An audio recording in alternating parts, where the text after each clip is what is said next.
Okay, where on there? Got some major Lego building going on over here. Hey, look at me! Look at you. I built these two right there. In almost a split second. Wow, a split second. That's pretty quick. Almost, okay. So this was Daddy's present to the boys, was this Lego table that he built for them to be able to play their Legos. And it has a little trap door here so they can scoot them all out on there. And so we pulled out a lot of older Legos here and then some newer ones. So it's 70 degrees outside today, and I walked out this morning and literally there's like birds chirping, it's sunny, and it had that crisp feel of a spring morning. And I just stopped and I took a deep breath and I was like, lies! This will never last. And days like this are so tempting to me to just plant all the things, and it just make, you know, it's like, I see all these little things like popping up out of the soil, like seeds that fell from last year, and they're all confused because we had this hard freeze.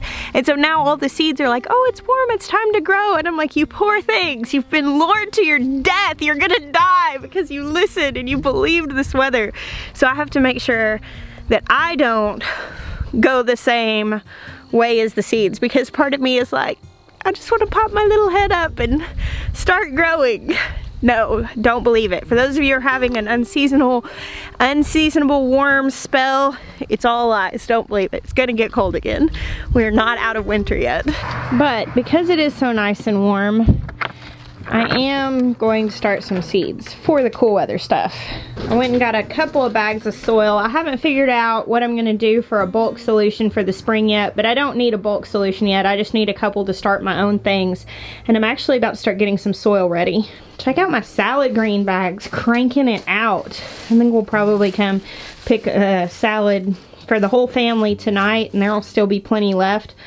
The way that I harvest these is I literally just come down. You could do it with scissors and cut across, but I'm a little more meticulous, and I just go through and pick the bigger leaves all throughout with a little bowl and take it up and spin it in the salad spinner. But because those greens have never, they're not dirty. I mean, like, I've come and I've picked them off and eaten them just right here. They've never been exposed to anything. Like, I've poured the water on really gently. They've never been rained on, so there's not a lot of splashback. That's one of the things that I really like about growing greens like this, especially like in the greenhouse, is that you don't, sometimes it's hard to get greens clean. You know, you spin them and all of that, but you'll still be eating your salad, and it can be a little gritty sometimes. Not the case with these. I'm actually gonna try to move this bag.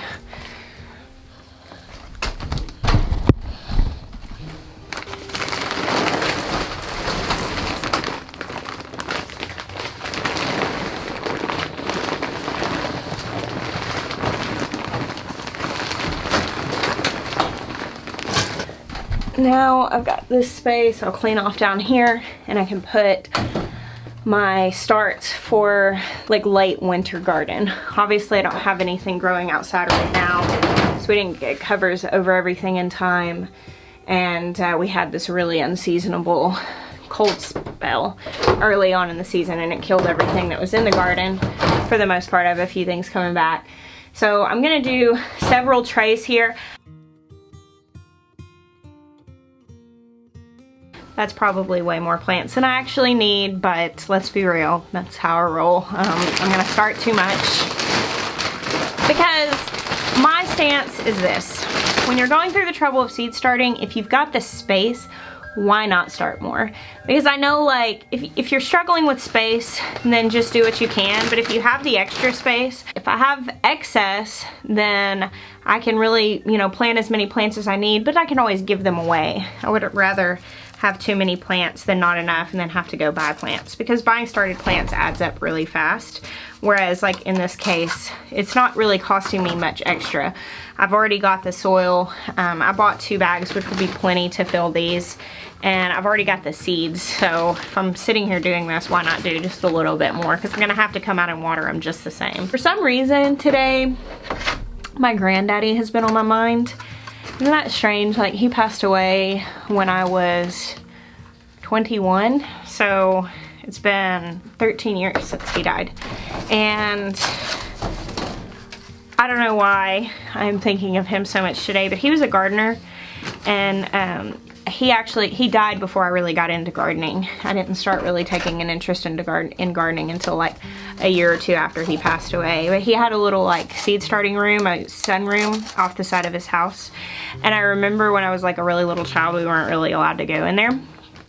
But for some reason, when I was setting out all this stuff today, I was just thinking about, like, wondering if my granddaddy had this same anticipation when he was getting out his seeds that he'd saved from his garden and starting seeds for the next year.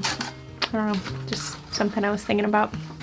Now my greenhouse, this window greenhouse stays really very warm. The window is broken off, and I think Maya's probably gonna fix that here pretty soon, but I'm gonna go ahead and start these because we're having very unseasonably warm weather right now. I do also have a long heat mat, and we ran electricity out here. So if I feel like these need a little extra heat, we'll fix the window for one so it holds heat better in here. And then I'll probably go for the heat mat next.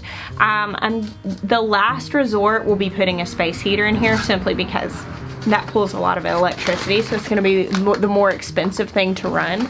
And I'm starting cool weather crops. So these are all things that a frost, especially an indirect frost where they're in, you know, cover, where they're not getting a lot of cold wind or rain or ice on them, they should be fine. The main thing is that they're gonna need extra warmth for germination, and I think that right now there will be enough. I'm gonna kind of wait and see. I'm gonna run down here early tomorrow morning and see how cold it's getting in here overnight, because I haven't been down here. I haven't been working like early in the morning because the garden's dead, so there hasn't been a reason to rush down here. And so I haven't been coming out here until like late morning, and by then it's already warm, but the sun's been up for a few hours. So I want to see what the temperature at night is like before I decide if I'm going to put the heat mats underneath these. Whenever it comes time to start my warm weather stuff, the tomatoes and the peppers and eggplants and the frost tender things, which I am going to start a little earlier this year, I'll probably start those in the house first and then move them out here, and at that point we'll have to start looking at a space heater if it's necessary, because those things will not be able to handle this greenhouse getting cold. But all these kales and lettuces, like obviously these guys are doing just fine. That lettuce is very, very sweet because of how cold it's been, but I've noticed that this last couple of warm days, it's not nearly as sweet as it was just a few days ago. Cold weather crops taste so good whenever they get to actually experience cold weather. It's one of my favorite things, like kale in the winter, whenever it's actually like been a little frosted on. It's so good, it's so sweet. And actually there are some things that I tried to grow here in hot Arkansas through the summers, things like radishes and some beets and kale, and I was like, I do not like the way these things taste because they were always so pithy and bitter and just kind of yucky, honestly. And then whenever I started growing them through the cold weather, I was like, oh, this is why people like these things. All right, we're ready. Took a full bag plus one tray into my second bag to fill these 7 trays up, but we're good to go now. Now I just have to go inside and pick what seeds I'm going to plant in these trays, so that should be fun. Jeremiah was actually ordering the stuff to do our row covers today, and I'm kind of thinking about where I'm redoing my arches, and I'm moving a lot of them over. No, I'm not. That's not what I'm doing. My garden's so big that it's really hard to put this on paper, just because like with the 48-foot beds, like it's hard for me to make an accurate drawing that I feel like I can do to any level of scale. And I keep forgetting what I decided on. So the last couple years I've had my tomatoes over here, and this year I'm actually moving them to these 3 beds. So this is gonna be like tomatoes and maybe some arches in between these. And then I'm gonna have a lot of arches down here. But, so I'm kind of keeping that in mind for the spring, because some of the stuff that I'm planting right now will still be in the garden when it's time to plant the tomatoes and the peppers. So what we're looking at doing, I think, is 2 of these long beds with row covers on them. Hey KG, what's up, bro? Hey, little boy. Hey, handsome. And then row covers on these 2 short beds.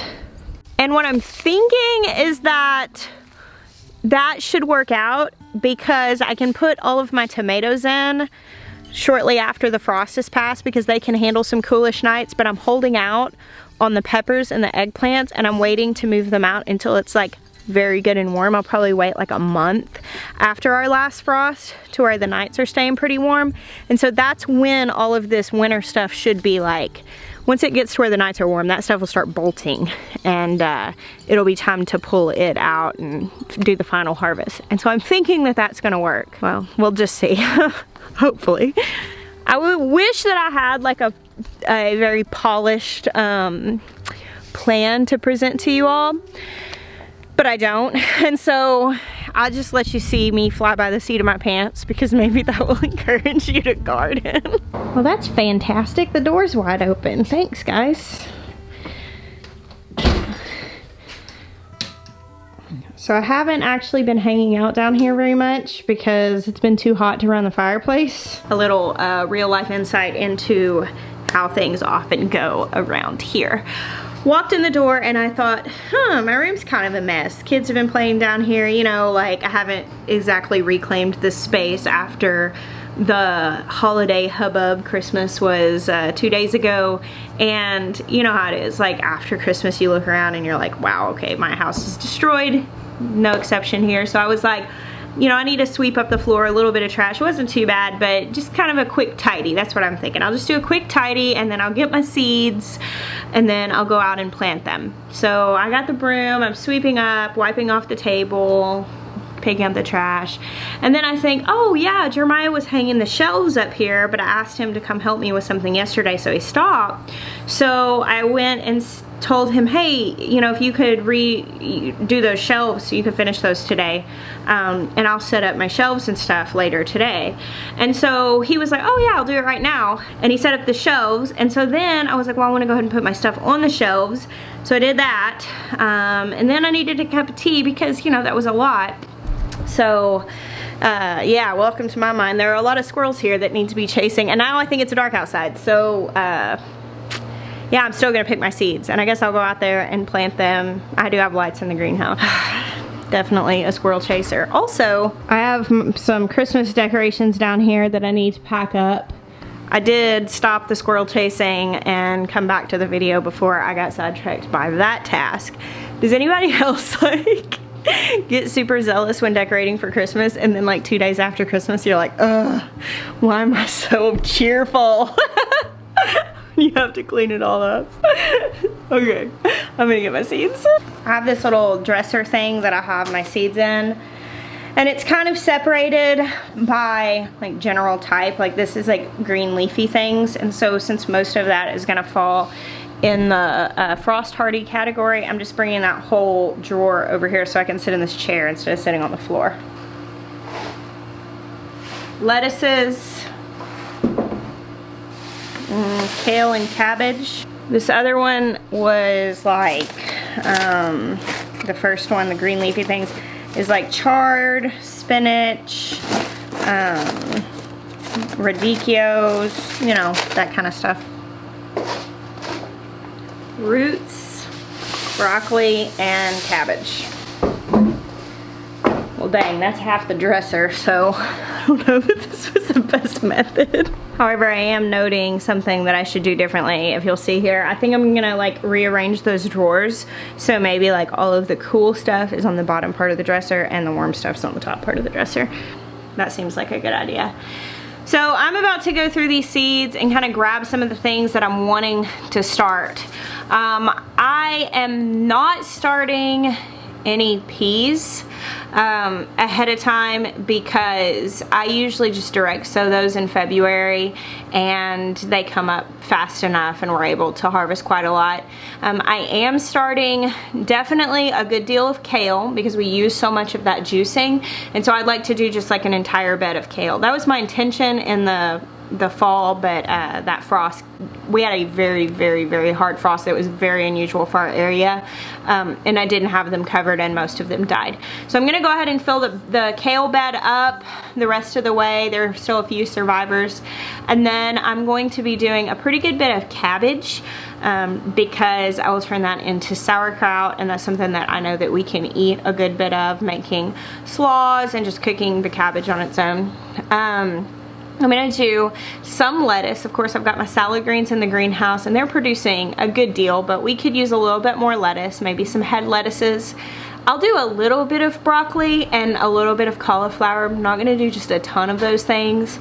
And then I'm actually doing something this year that's a little bit different than I've ever done before. I've always direct sown my beets, and I'll probably still go ahead and direct sow my radishes, but Charles Dowding does what he calls like the multi-sowing method, which he starts his beets together in a little clump and then plants out like a clump of beets. Instead of spacing them out individually, he grows like 4 or so in a little grouping and then gives them like more space. Each grouping has like 16 inches between it, and I'm going to be doing that. So I'm going to be starting beets as well, which I've never done that before, but I've watched several of his videos and I pretty much feel like he's the gardening master, so I'm going to give his method a shot.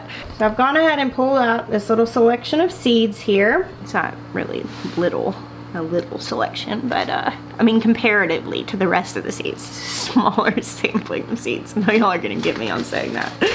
And I'm just gonna read them off. Some of these things I have grown and some of them I have not, but first I've got this is actually a hybrid, and I don't grow just a ton of hybrids. Most of the seeds that I grow are heirloom, or at the least, if they are hybrid seeds or, you know, newer generation seeds, they are open pollinated.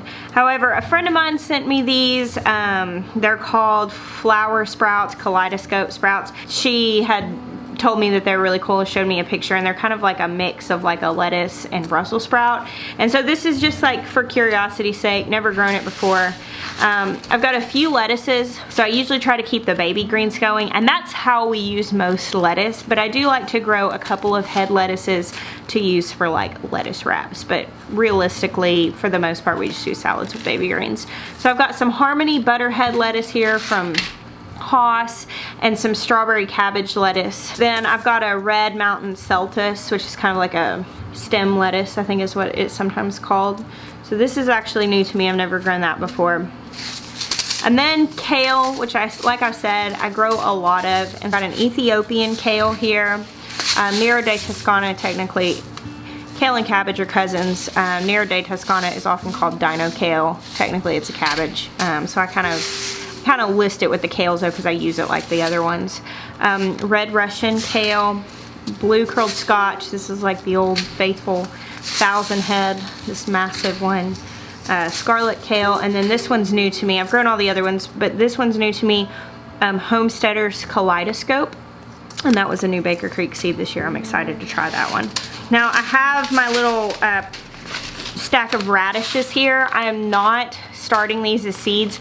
According to Charles Dowding's video, you can start these and he grows them in little clusters as well, but I'm gonna wait and get all of this other stuff started, and I'm just gonna direct sow my radishes as soon as we get those row covers, because we just don't get super cold here and they should grow just fine direct sowing them under cover, especially if I can do it while we're having a warm snap like this, and they can just go ahead and germinate while it's warm. As long as they're covered, even if it gets cold again here, our cold isn't cold enough that it would kill them under cover. I'm gonna go ahead and start some 5-color silver beet Swiss chard. I like to have a little bit of that. I'm only doing a couple of cauliflowers. Now, cauliflower is one of those things that we can eat a lot of. We like it just roasted, and my kids, like, we could go through as much cauliflower as I can grow, because we'll eat that kind of on the side of meals, and we just roast it. It's super simple. Just like chop it up, a little oil, some good salt on it in a hot oven until it gets kind of brown in some areas. I do, however, like to grow like some colorful variations of that, just because it kind of like changes it up. It's kind of fun. I like growing things that are not as easy to come by in the store. And so I've got this graffiti and flame star cauliflower And then I'm not growing a ton of broccoli because it does take a long time and it is pretty easy to buy the organic broccoli at the store, and so I kind of have to keep that in mind. And so I'll grow like the unusual cauliflowers. I do not find organic cauliflower as much around here as I find organic broccoli, and so I kind of also keep that in mind. But I do like to grow sprouting broccolis like rapini broccoli rabe and the purple early sprouting, just because these are really, really delicious and they're harder to come by in the store. You've probably heard me say this before, but I really like to grow the things that I would otherwise not get to experience. And I'm very familiar with the local grocery stores, and I know kind of what things cost. And so I like to give my space to the things that I can't just go cheaply buy. So for cabbage, also we can eat a lot of cabbage, so I'm gonna grow a pretty good bit of this. These should all be heading up about the time that it's starting to get warm outside, and I'll be able to harvest all of these, and then in their place I'll amend the soil and I'll go ahead and plant out my peppers, because I'm waiting to plant my peppers this year until it gets good and warm. So I'm doing the early Jersey Wakefield, Calabose, I hope I'm saying that right, Cortebue, and goodness, Violacio de Verona, maybe, something like that. Somebody French want to pipe in on that? So you'll notice a trend here, kind of not your typical cabbage that you see in the store. I like the ox heart shape, this really neat color. Again, I'm trying to grow something that I can't just go buy. To me, that's a huge motivation. So I'm gonna do all 4 of those. Georgia Southern Collards, I'm gonna get those going. I do love some good collards. I am doing arugula now. I've got baby greens and lettuce, but arugula is kind of a different thing. It's much spicier. I love arugula on just to kind of give things a kick. It's really great on a burger, or just to mix a little bit into your salads, just kind of make it a little spicy. Purple Lady Bok Choy. This is really, really delicious. I've actually never grown this, but I've been at Baker Creek when they were harvesting a bunch and took a few heads home out of their greenhouses. I also have a stack of carrots here that I'm going to put with my radishes. I'm gonna go ahead and take these seeds out to my greenhouse because it's cold out there, it's dry out there. They'll be fine hanging out there. And this way, my selections are already there and I can stick them in the ground whenever we're ready. I'm gonna do the Kyoto Red, Cosmic Purple, Ox Heart, Black Nebula, Pusa Acida, and Amarillo. Again, atypical types. Not gonna find those so easily in the store. I'm also going to go ahead and start some Delicacy White Kohlrabi, as well as some Navon Yellow Rutabagas. I didn't grab any turnips. I'm gonna have to go back through there and find a turnip variety. I am going to do the multi-sowing with the turnips as well. And then I'm doing Early Wonder beets, golden beets, and the Fewer Kugel beets. These are all beets that are supposed to stay pretty mellow and sweet. They're not the ones that are known to be like super earthy. And then the Early Wonder beets are good because you can pick the greens on these also. So those are my selections. Gotta grab some turnip seeds, but I'm gonna go ahead and stick these in my basket. And it's completely dark outside, so I'm actually gonna wait to sow these in the morning. I could go do it right now, but I couldn't take you guys with me because the camera, even with the light out in the greenhouse, the camera wouldn't really work. So I've got my selections ready, and I'll be able to start them tomorrow. Squirrel chasing sometimes changes the layout of the day. Alright, I've also got my little markers here, and I'll find a marker and stick it in here so that in the morning I am ready to go out with this basket. Well, I didn't get my seeds sowed, but I did get my shelves partially decorated. Isn't that exciting? Don't they look really good?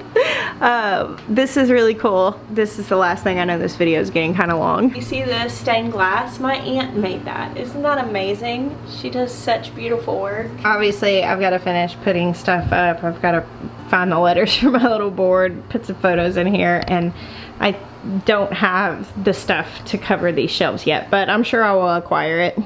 Thank you guys for hanging out with me today in my little squirrel chasing world. God bless y'all. Until next time.